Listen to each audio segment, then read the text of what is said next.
We're going to move on to our final segment of the day, which may come back. It's a recurring segment we're going to call PINGS. So for those of you who don't know, a ping in most games is a small bit of information, and we're going to allow all the members of this call here to hop around to some small things that we might have missed during the week, which is video game news has been very dominated by Valorant recently. So we're going to see if we can dive into some other things that might have gone under the radar.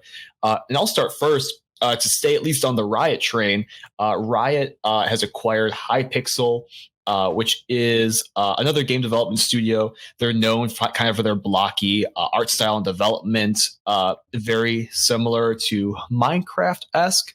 So at least my little ping focuses on Riot kind of focusing on diversifying their assets. I mean, we know that there's going to be a League of Legends fighting game, I believe an MMO MMO coming out sometime in the future eventually. But Hypixel has been very successful. They have a Minecraft server, or a series of Minecraft servers that have won actually Guinness World Records. And I think that a partnership will only just be another feather in Riot's hat. And hopefully we see, with the development power of Riot right now, paired with another studio that hasn't seen tons of success, but has some proven potential, I see very good things in the future. And so with that, I'll put that to bed and pass the ping mic over to Ian for yours. Well, Nick, I want to say you did a great job transitioning me into my ping topic for this week, and that is ray tracing. The reason I say that is you mentioned Minecraft, and last night, as we're recording this, today is April 17th. April 16th, I believe, the Minecraft ray tracing RTX beta was actually released. If you want to pick it up yourself, go over to the Xbox Insider Hub. It's something you download off of the Windows Store. You can apply for the beta. You have to have a video card capable of ray tracing, slight barrier of entry. But if you do have one, go over, install that, and you should be screened and given the beta. And then you can go play Minecraft with ray tracing. If you're unfamiliar with ray tracing, instead of the lighting and particle effects being something that is scripted very specifically and follows a code, instead light behaves a lot more like we'd expect it to in real life. And it looks, and it's high res. Light behavior is like something you probably haven't played, unless if you played one of those really popular ray tracing games like Control or the newest Tomb Raider. But this is a great thing for people to experience their first touch of ray tracing with. I did last night. I showed it to you guys a little bit before we hopped on to record today. It was awesome. And I just think it's something that this is what the future of gaming could actually look like. This is something that I think is down the pipeline short term. And I think it's cool to see where that's all heading. Mm-hmm. But before we move on to Marshall, I will jump in just to say, holy shit. Ian, you had a chance to show us a little bit of gameplay before we hopped on to record this. And let me tell you what, as you were showing us that gameplay, I was downloading the beta. I was so excited to play Minecraft, a game that, despite its early blockiness, it has like kind of this illusion of being a very clean cut game. Mm-hmm. Ray tracing makes it feel totally different and very clean and very inviting. And man, I am so excited to crank up some headphones and like turn off all the lights and just no life that for at least a couple hours. Oh, definitely. And the last thing I want to add before we throw it over to Marshall, when you do download that beta, just run over to the nearest source of water. You're going to have to download a set of worlds that Microsoft will advertise for you very clearly in the marketplace in Microsoft 10's version of Minecraft.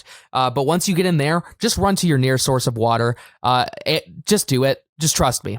Marshall, what did you bring today?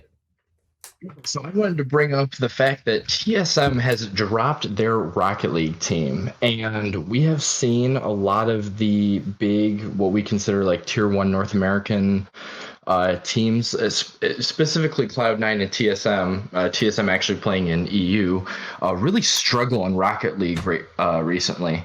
The TSM former TSM team has mentioned that TSM is not looking to pick up more Rocket League players unless it could be someone in the top half of the North American league, and would not have to have their contracts bought out. So currently that looks like nobody.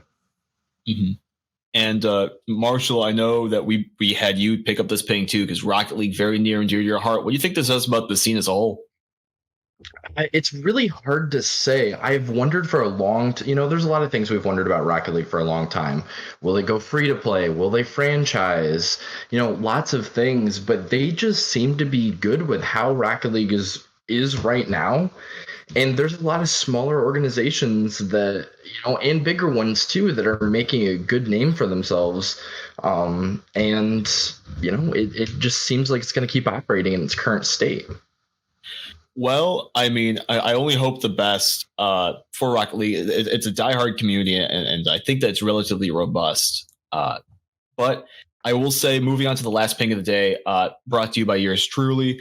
I'll bring in something that I think that Ian and I especially will find really interesting, kind of with a journalism background. Moving back to the LCS, Doublelift. He's probably one of the biggest, most established names in the LCS. He's played for several seasons. He's probably up there with name recognition like Bjergsen, at least in the NA LCS scene. But he very recently has been supposedly put up for trade by Team Liquid, where he's been for at least a little bit. People don't know where he's going to go, what the implications are. Some people speculate that Tactical, who's kind of his backup, he temporarily replaced Doublelift earlier in the spring season, he might be coming up, but people are speculating that come the summer season, Doublelift may no longer be on Team Liquid. And this actually brought up a bit of controversy in the scene because the LCS, or League of Legends subreddit, actually got rid of several comments made by Travis Gafford, who originally broke the story. So Travis Gafford's a League of Legends journalist. He's worked with tons of people in the scene professionally for years and years and years. And him and Mark Z, who's another caster for the LCS, broke down and discussed this. And he was very confident that multiple sources confirmed to him that he is up for contract trade. Him himself, he's actually friends with Doublelift, I believe. So there's this big limbo. His comments were removed because people don't consider him a journalist, apparently. But the sources, or the journalism outlets that reported on his breaking of the story, were allowed to be on there. So not only is it's worth noting too that he is actually listed on that subreddit as a credible source. Like, his YouTube channel is listed as a credible source for League of Legends news. Mm-hmm. And I think this speaks to how sensitive this trade might be, because Doublelift is established. He's beloved. I mean, he is one of the faces of NALCS, I would say, especially having watched from early on season 2 or 3. He's been around the block. And so not only is this big news, but when we're talking esports, I mean, we see this all the time in regular sports. There are personalities who know the game inside and out. They have sources and they get updates by text while they're on shows, and they'll break news like that.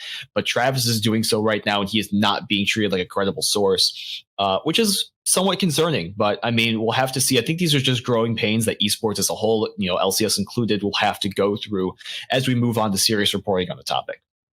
And with that brings our show to a close. We've moved through our pings right now. It's a great way to wrap up. Ian, Marshall, do either of you have anything else you want to say to wrap stuff up?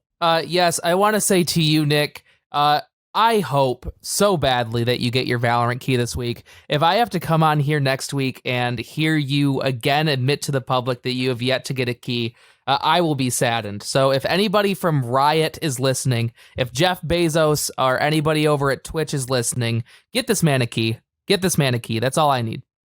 Hey, well, I don't take that very lightly. Marshall, anything from you? Well, let's just say if I have my beta access revoked next week, it is because I gave Nick my login. Hey, I appreciate the kind words. The one thing I will say on that, if you're still fishing for your key, support a creator you really appreciate. I know today I've been supporting Afromu. I absolutely love his competitive play for Team Dignitas, both as a player and as a personality.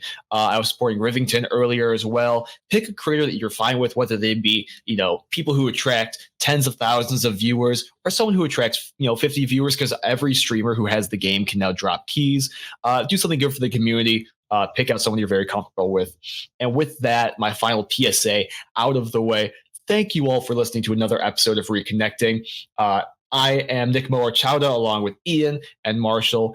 Thank you for all of your support thus far, and we will see you very soon. Have a good one, guys.